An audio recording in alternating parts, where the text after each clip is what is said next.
Hey guys, today I'll be reviewing the Herbie model kit. Fun fact, I've only ever seen the Lindsay Lohan version. And I've seen it 5 times when I was a kid. So yeah, we will be reviewing this today, checking out the mold. We won't be building it, just going to be a quick review, inspecting the molds, see if there are any loose parts, which may be telling to see, like, you know, the quality of it and how it's being shipped to you if you do choose to buy it. So we're going to be brutally honest about this, and we will be comparing it to another Beetle kit. It may not be an exact, like, you know, fair comparison, but it's gonna be close, I think. Jury's out, but who knows. I'm gonna do it anyway. So here we are with the Herbie kit. And yeah, this is gonna be based on, if I'm not mistaken, the '69 movie. Not the 2005 Lindsay Lohan property, but the proper original. So rejoice, purists. And yeah, shame on me for not seeing it yet. Anyway, and this kit, I took a quick peek at it on the box, and it is very sleek. But what's most important by this, Polar Lights production is the feature list. Rag top, opening hood and trunk, spare tire, detailed engine, hubcaps, vinyl tires, chrome parts, the decals and sticker. Well, okay, but the decals are nice. Stickers, not a big fan. But anyway, that feature list feels like a special edition kit, but it's the same price as your regular AMT Revell Polar Lights kit. You know, your MPC kits, the shoebox kits like this, same price. Okay, I was hoping this was a smooth unboxing, but here we go.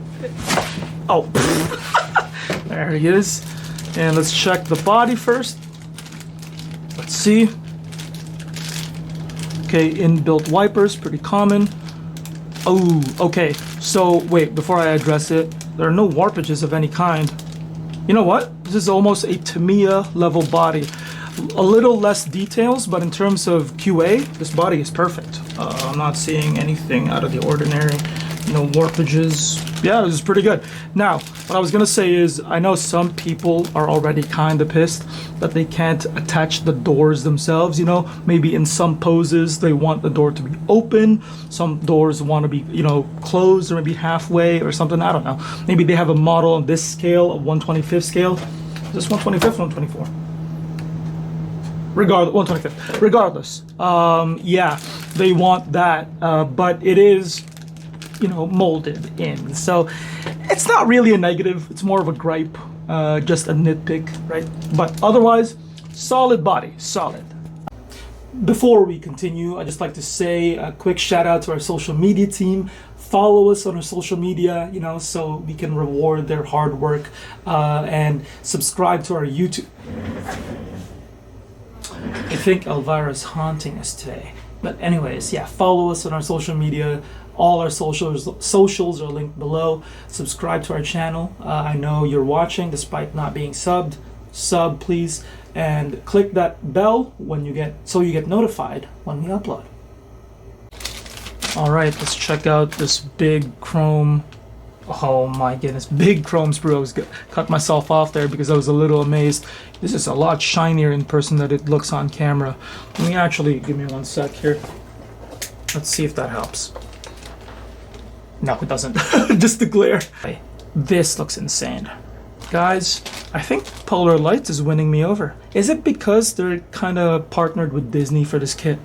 And so they put their best foot forward.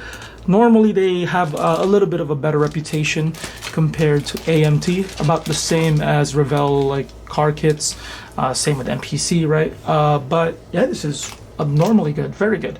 Then we have the undercarriage here and a bunch of the black parts. It's free floating, but it is the undercarriage, so even if it does move around and it gets scratches, which is like the main thing, it should be okay because again, it's the undercarriage. You won't notice anything, right? Suspension, I believe. Yeah, pretty good detail though, insanely good detail, actually. Yeah. So we're looking at the interior here. We have the seats. Again, the seats are free floating, but they're fine. They're seats, I think, plus they're flipped upside down. Though they will, if there are scratches on the seats, it's a little bit more noticeable. But you can just paint that on with a thicker kind of filling primer to cover up any scratches. Consult your local Mr. Hobby retailer, like us. Consult us. Anyway, yeah. So pretty good detail, and then we have, oh yeah, look at that. It's simple, but it's nice. There are no warpages of any kind, guys. Wow. Typically, a lot of these old style kits have warpages, but you can tell this is made recently. Very nice. I could be wrong on that. I'll double check. So yes, it is the 2004 kit repackaged with brand new decals for 2025, or for the release of 2025. Now I could be mistaken, but does this imply that from 2004, the 3 editions between that to 2005, does that mean that every single one of these improvements are inside the 2025 version, or it's just from 2004, the base kit plus the decals? Let me know in the comments. We have the rubber tires here. Oh, remarkably soft, but there's like a firmness to it. Very nice, very good. So here is the sticker sheet, and I'm not a big fan of stickers. This is my Gundam bias coming out. Bandai seems to be releasing more and more expensive kits with more and more stickers. It's really infuriating. Thankfully though, they gave us a sticker sheet, like a full sheet of it, and the decal sheet. You can actually see it right there. It's translucent. You can see it. It's the exact same as this, but in decal form. So water slides, perfect. And by the way, I don't know if I've mentioned it, this is a snap kit. Here's the instruction manual. Very simple, short, and to the point. Oh yeah. And by the way, here are the screws. Where are the screws? Right here. There are parts you have to screw on, mostly the axles, right there. So yeah, but anyway, guys, you know, this is a very short and simple kit, but I love it. You know what? Cars have always intimidated me. So cars have terrified me, and it's because of the amount of work that's intimidating. And the work itself is very intimidating, because normally people would say, yeah, just polish it a little bit and, you know, your car will come out nice. But that's not really true, is it? There's a reason why a lot of car enthusiasts do wet sanding and a lot of ridiculous other things. You know, the car portion of the hobby is the scariest. It is scary, even more than planes. Tanks are easy. You know, Warhammer, just easy. Cars are a whole nother level, because you can't cheat with battle damage unless you're doing a car wreck. You can't cheat with over weathering it, because again, unless you're doing a car wreck, a junkyard, right? It has to be spotless. It has to be. But this kit, I think, is changing my mind. It's simple enough because it's a snap kit, but there's a lot of detail there. There's a lot. So what I'm going to be comparing it to is, no, not ULR, this. The Revell 68 Volkswagen Beetle. Now, you might be saying, well, that's not really fair, is it? The Herbie original is 63, this is 68. There are only, now obviously a lot of the changes and the differences are under the hood. This is a better vehicle overhaul. I did 5 minutes of research. Cosmetic wise, it's hard to tell, right? But from what I've read, the Beetle, the 68 Beetle just has wider windshields, right? So better visibility. It's push, the handlebars are push, right? You can just push it in. A bunch of other things. The fenders are obviously different, right? But the body itself, the body. So I'm going to be comparing it body to body, mold to mold, because the reason why I'm using this, they are the exact same price. There's like a couple dollars difference, essentially. I think not even. So the left one is Herbie from Polar Lights.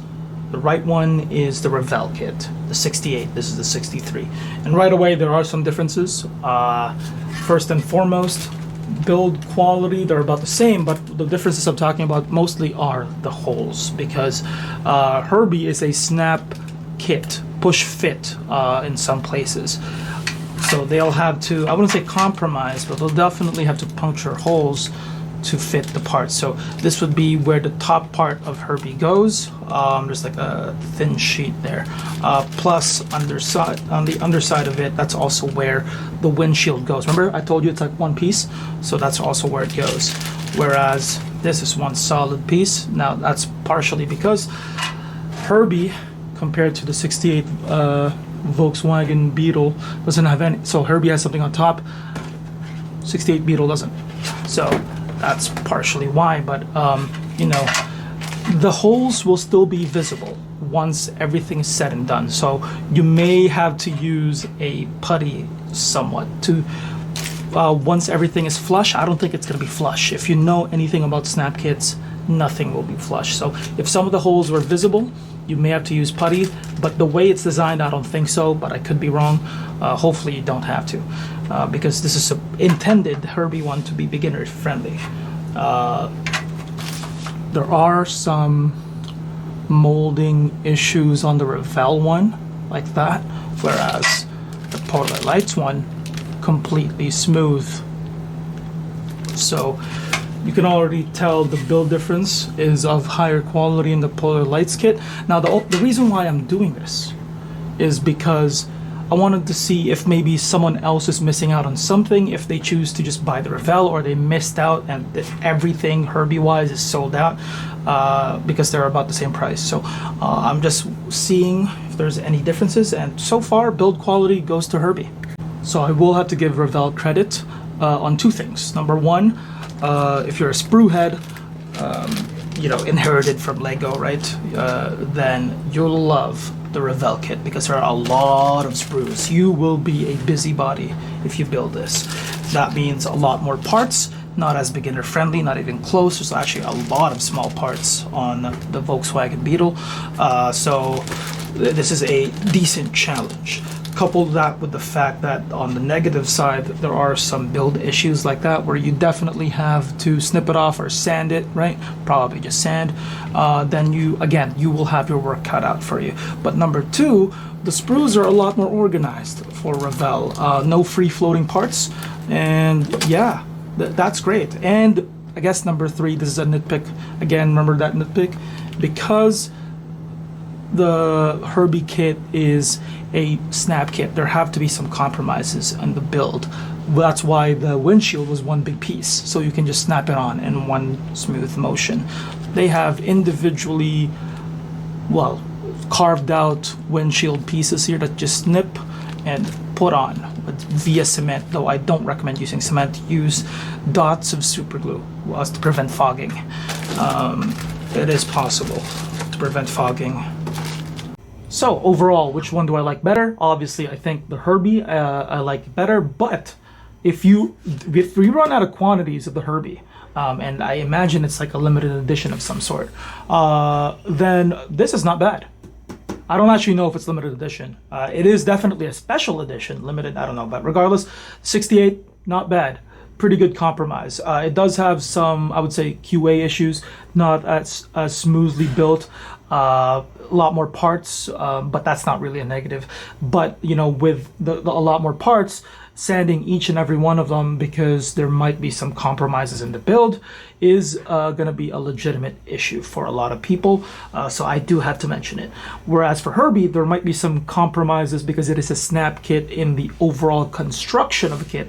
For example, the windshield, it is of higher quality, feels like a Tamiya body. In terms of QA and consistency, and honestly detail too. There are some negatives, of course, with the free floating parts, but otherwise it is a more solid kit. There's a little bit more features, a little bit more higher detail. I did not expect that of Polar Lights. Good job, Polar Lights. This is great. And plus the sticker sheet and the decal sheet, perfect. Honestly, this is a solid 9.5 out of 10. I have very few complaints. All right, well, that's it for me today. Thank you guys so much for watching. Follow us on socials. All our socials are down below. subscribe to our YouTube, and we're almost at 10K. I keep mentioning that, but it is important to us. And yeah, this is an insanely good kit, guys. I cannot emphasize this. You know what? I'll give it a 10. 10 out of 10. The first 10 in the store, genuinely. Cars scare me, but this may have swayed me to build a car. So, very good kit, and I'll see you guys next time.